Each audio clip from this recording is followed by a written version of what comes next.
Big breaking, August মাস শুরু হতেই উত্তেজনা শুরু। পুলিশের যানবাহনে হামলার আশঙ্কা, দেশজুড়ে কড়া সতর্কতা।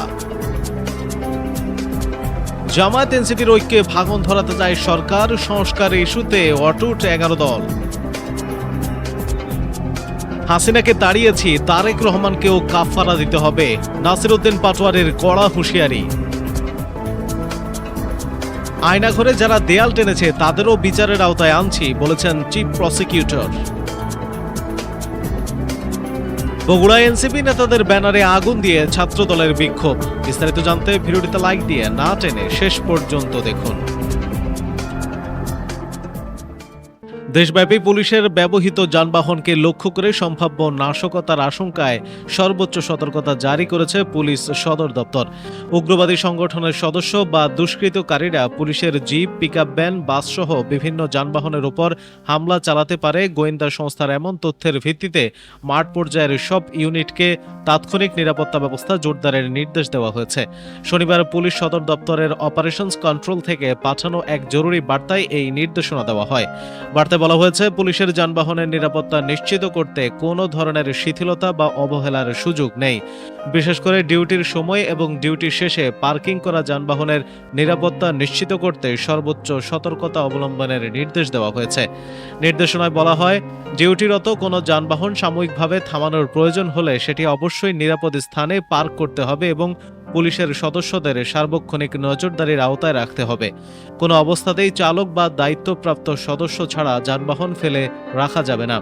অর্থাৎ আনঅ্যাটেন্ডেন্ট অবস্থায় কোনো পুলিশি যানবাহন রাখার উপর কঠোর নিষেধাজ্ঞা আরোপ করা হয়েছে। এছাড়া ডিউটির শেষে থানা, পুলিশ লাইন্স, অফিস কম্পাউন্ড কিংবা অন্যান্য নির্ধারিত স্থানে রাখা সব সরকারি যানবাহনের নিরাপত্তাও বাড়ানোর নির্দেশনা দেওয়া হয়েছে। এসব স্থানে নিয়মিত টহল, প্রয়োজনীয় নজরদারি এবং সন্দেহজনক ব্যক্তি বা বস্তু শনাক্তে বিশেষ সতর্কতা অবলম্বনের উপর গুরুত্ব আরোপ করা হয়েছে। পুলিশ সদর দপ্তর বার্তায় বিষয়টিকে অতীব গুরুত্বপূর্ণ হিসেবে উল্লেখ করে দেশের সব মহানগর, রেঞ্জ, জেলা ও ইউনিটের কর্মকর্তাদের নির্দেশনাগুলো কঠোরভাবে বাস্তবায়নের আহ্বান জানিয়েছে। সম্প্রতি আইনশৃঙ্খলা পরিস্থিতি ও নিরাপত্তা ইস্যুতে বিভিন্ন স্থাপনায় নিরাপত্তা ব্যবস্থা জোরদারের প্রেক্ষাপটে পুলিশের নিজস্ব লজিস্টিক ও যানবাহনের নিরাপত্তা নিশ্চিত করতেও এই বিশেষ নির্দেশনা দেওয়া হয়েছে বলে সংশ্লিষ্ট সূত্র জানিয়েছে। পুলিশ সদর দপ্তর সম্ভাব্য হুমকির উৎস বা নির্দিষ্ট কোনো উগ্রবাদী সংগঠনের নাম প্রকাশ করেনি। নিরাপত্তাজনিত কারণে বিষয়টি সম্পর্কে বিস্তারিত তথ্য জানানো হয়নি। তবে মাঠ পর্যায়ে কর্মরত পুলিশ সদস্যদের সর্বোচ্চ সতর্কতা অবলম্বন এবং যে কোনো সন্দেহজনক কার্যক্রম তাৎক্ষণিকভাবে ঊর্ধ্বতন কর্তৃপক্ষকে জানানোর নির্দেশনা দেওয়া হয়েছে। এ বিষয়ে AIG media and PR AHM Shahadat Hossain বলেন, পুলিশের যানবাহন ও পুলিশ সদস্যদের নিরাপত্তা নিশ্চিত রাখতে মাঝে মধ্যে বিভিন্ন নির্দেশনা দেওয়া হয়। এটা তারই একটা নির্দেশ। এসব নির্দেশনায় আতঙ্কিত হওয়ার মতো কিছু নেই। অপরদিকে জামায়াত এনসিপির ঐক্য ভাঙন ধরাতে চায় সরকার, সংস্কার ইস্যুতে অটুট 11 দল জানিয়ে দিয়েছে তারা। সংস্কার ইস্যুতে এখনও অটুট রয়েছে জামায়াত এনসিপির ঐক্য, বরং রাজনৈতিকভাবে বিরোধী মত মোকাবেলায় ব্যর্থ হয়ে সরকার তাদের ঐক্য ভাঙন ধরানোর চেষ্টা করছে বলে দাবি করেছেন জামায়াতের শীর্ষ নেতারা। তাদের ভাষ্য, 11 দলীয় ঐক্য থেকে এনসিপি বেরিয়ে যাচ্ছে, গণমাধ্যমে প্রকাশিত এমন তথ্য সঠিক নয়। দেশের রাজনীতিতে জোটের সমীকরণ নতুন নয়। ইতিহাস বলে এসব জোটের বেশিরভাগই মূল আদর্শগত বোঝাপড়ার চেয়ে ভোটের অঙ্ক মেলানোর হিসেবেই বেশি গড়ে উঠেছে। ত্রয়োদশ জাতীয় সংসদ নির্বাচনের আগে জামায়াতের সঙ্গে এনসিপির গাঁটছড়াটাও অনেকটা তেমনই ছিল। যদিও গণ অভ্যুত্থানে নেতৃত্ব দেওয়া শিক্ষার্থীদের রাজনৈতিক দলটির সঙ্গে বিএনপির পক্ষ থেকেও এ ধরনের সমঝোতার আভাস ছিল। অবশেষে সংস্কার, গণভোট সহ কয়েকটি দাবিতে কাছাকাছি অবস্থানে থেকে এনসিপির সঙ্গে ঐক্য গড়ে তোলে জামায়াত নেতৃত্বাধীন অন্যান্য ইসলামী দল। ভোট পরবর্তী সময়ে সেই বোঝাপড়া আরও নিবিড় হয়। তবে বছর না ঘুরতেই কয়েকটি গণমাধ্যমের খবরে বলা হচ্ছে, আস্থার সংকটের কারণে এনসিপির সঙ্গে জামায়াতের দূরত্ব বাড়ছে। বিষয়টি নিয়ে কথা হয় দল দুটির নীতি নির্ধারণী পর্যায়ের নেতাদের মধ্যে। তাদের দাবি, কিছু বিষয়ে মত পার্থক্য থাকলেও সংস্কারের মতো গুরুত্বপূর্ণ ইস্যুতে এখনও তাদের ঐক্যমত অটুট রয়েছে। এনসিপির যুগ্ম সদস্য সচিব জয়নাল আবেদিন শিশির বলেন, এখন পর্যন্ত 11 দলীয় জোট থেকে এনসিপি বের হয়ে যাওয়ার বিষয়টি আমাদের দলের কোনো ফোরামে আনুষ্ঠানিকভাবে আলোচনা আসেনি। দলের সর্বোচ্চ নীতি নির্ধারণী ফোরাম পলিটিক্যাল কাউন্সিলেও এ ধরনের আলোচনা হয়েছে বলে আমরা শুনিনি। নেতা কর্মীদেরও এ বিষয়ে কোনো নির্দেশনা দেওয়া হয়নি, এমনকি দলের এক্সিকিউটিভ কমিটিতেও এই ধরনের কোনো আলোচনা হয়নি। জামায়াতের সহকারী secretary general doctor Hamidur Rahman Azad বলেন, 11 দলীয় যে ঐক্য রয়েছে আমরা নির্বাচনী সমঝোতার পর সংসদে এবং রাজপথে একসঙ্গে ভূমিকা রাখার সিদ্ধান্ত নিয়ে কাজ করে যাচ্ছি। দল দুটির নেতাদের অভিযোগ, রাজনৈতিকভাবে বিরোধী মত মোকাবেলায় ব্যর্থ হয়ে সরকার তাদের ঐক্যে ভাঙন ধরাতে চায়, যাতে নতুন ফ্যাসিবাদী শাসন ব্যবস্থার পথ উন্মুক্ত হয়। অন্যদিকে হাসিনাকে তাড়িয়েছি, তারেক রহমানকেও কাফফারা দিতে হবে বলে হুঁশিয়ারি দিয়েছেন নাসিরউদ্দিন পাটোয়ারি। সিলেটের জৈন্তাপুরে জুলাই পদযাত্রা শেষে ফেরার পথে জাতীয় নাগরিক পার্টি এনসিপির গাড়ি বহরে হামলার অভিযোগ করেছেন দলটির মুখ্য সমন্বয়ক নাসিরউদ্দিন পাটোয়ারি। তার দাবি, হামলায় বহরের একটি গাড়ির কাঁচ ভেঙে গেছে, তিনি নিজেও হাতে আঘাত পেয়েছেন। শুক্রবার রাতে জৈন্তাপুর থেকে সিলেট সার্কিট হাউসে ফিরে সাংবাদিকদের সঙ্গে কথা বলেন নাসিরউদ্দিন পাটোয়ারি। তিনি বলেন, স্টেজ থেকে নেমে গাড়ির কয়েক মিনিট যাওয়ার পর বিকট শব্দ হয়, আমাদের গাড়ির কাঁচ ভেঙে যায়, একটি বড় ইট এসে পড়ে, আমার হাতে আঘাতের দাগ আছে, মাথায় লাগলে বড় দুর্ঘটনা ঘটতে পারত। হামলার জন্য বিএনপির কয়েকজন নেতাকে দায়ী করে পাটোয়ারি বলেন, আজকে ইশরাক উস্কানি দিয়েছেন, রাশেদ খান উস্কানি দিয়েছেন, আমি জীবন নিয়ে শঙ্কাবোধ করছি, আমি নিরাপদ নই।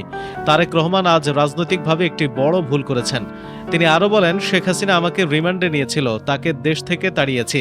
তারেক রহমান, আপনিও বড় ভুল করেছেন, এজন্য আপনাকে কাফফারা দিতে হবে, এমন কাফফারা যা আপনি কল্পনাও করেননি। আপনি আমার ব্যক্তিগত রক্ত ঝরিয়েছেন, আমি এটাকে ব্যক্তিগতভাবে নিয়েছি। অপরদিকে আয়না ঘরে যারা দেয়াল টেনেছে তাদেরও বিচারের আওতায় আনছি বলে জানিয়েছেন চিফ প্রসিকিউটর। র্যাবের taskforce for interrogation TFI cell বা আয়নাঘর এর প্রমাণ ঢাকতে যারা কিছু জায়গায় দেয়াল তুলে প্রমাণ লুকানোর ঘটনায় জড়িত তাদেরকেও বিচারের আওতায় আনা হবে বলে জানিয়েছেন আন্তর্জাতিক অপরাধ ট্রাইব্যুনালের চিফ প্রসিকিউটর মোহাম্মদ আমিনুল ইসলাম। শনিবার দুপুরে রাজধানীর উত্তরায় র্যাব 1 সদর দফতরে থাকা এই গোপন বন্দিশালা পরিদর্শন শেষে সাংবাদিকদের প্রশ্নের জবাবে এই কথা বলেন তিনি। চিফ প্রসিকিউটর বলেন, তদন্ত সংস্থা যখন কাজ শুরু করে তখন একটা ক্যামোফ্লেক্স তৈরি করা হলো। ভিকটিমদের কথার সাথে বন্দিশালার মিল পাওয়া যাচ্ছে না।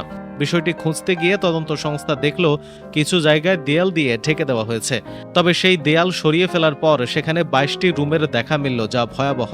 এছাড়াও সেই রুমগুলোর নিচে একটি ডেথ সেল আছে, সেটাও অনেক ভয়াবহ। মোট 29টি রুম ছিল। এ বিষয়ে তৎকালীন অনেকের দায় আছে, সংশ্লিষ্টদেরকে এর ব্যাখ্যা দিতে হবে। পরবর্তীতে যারা দেয়াল টেনে আয়নাঘর ঢেকে দিয়েছে তাদেরও বিচারের আওতায় আনছি। তিনি আরও বলেন, ব্যারিস্টার আরমান সহ বর্তমান স্বরাষ্ট্রমন্ত্রীকেও র্যাবের এই সেলে রাখা হয়েছে। পরে স্বরাষ্ট্রমন্ত্রীকে ভারতে নিয়ে ছেড়ে দিয়ে আসা হয়। ট্রাইব্যুনালের বিচার প্রক্রিয়া সম্পর্কে আমিনুল ইসলাম আরও বলেন, আমরা একটি স্বচ্ছ ও আন্তর্জাতিক বিচার প্রক্রিয়ার মধ্য দিয়ে এগিয়ে যাচ্ছি এবং এটি অব্যাহত থাকবে। এর আগে র্যাবের taskforce for interrogation TFI cell বা আয়নাঘর পরিদর্শন করেন আন্তর্জাতিক অপরাধ ট্রাইব্যুনাল 1-এর 3 বিচারক সহ প্রসিকিউশন টিম।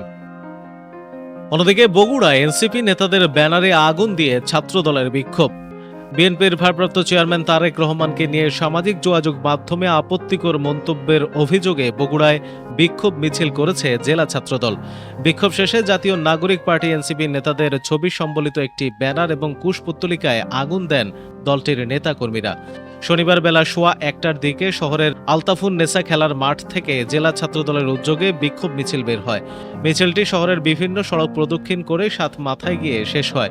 সেখানে সংক্ষিপ্ত সমাবেশ অনুষ্ঠিত হয়। বিক্ষোভ শেষে বিক্ষুব্ধ নেতাকর্মীরা 7 মাথার সপ্তপদী মার্কেটের উপর টানানো এনসিপির নেতাদের ছবি সংবলিত একটি ব্যানার নামিয়ে ছিঁড়ে ফেলেন।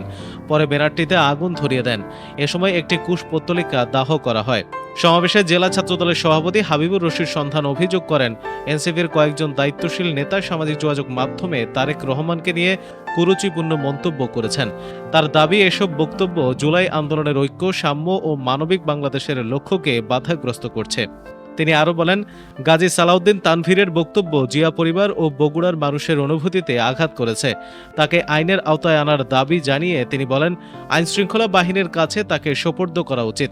জেলা ছাত্রদলের সাধারণ সম্পাদক MR হাসান পলাশ বলেন, তারেক রহমান দেশের বহু তরুণের আবেগ ও প্রত্যাশার প্রতীক। তার অভিযোগ আলোচনায় আসার উদ্দেশ্যেই গাজী সালাউদ্দিন ওই মন্তব্য করেছেন। তাকে দ্রুত গ্রেপ্তার করে আইনের আওতায় আনার দাবি জানান তিনি। অন্যথায় অপ্রীতিকর পরিস্থিতি সৃষ্টি হতে পারে বলেও সতর্ক করেন।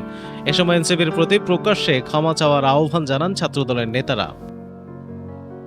প্রিয় দর্শক, এই নিউজগুলো সম্পর্কে আপনার মতামত দিতে ভিডিওটিতে লাইক দিয়ে নিচের কমেন্ট বক্সে লিখুন। প্রতিদিনের খবরাখবর সবার আগে পেতে নতুন বাংলাদেশ চ্যানেলটি সাবস্ক্রাইব করে পাশে থাকা বেল আইকনটি প্রেস করে রাখুন। ধন্যবাদ সবাইকে।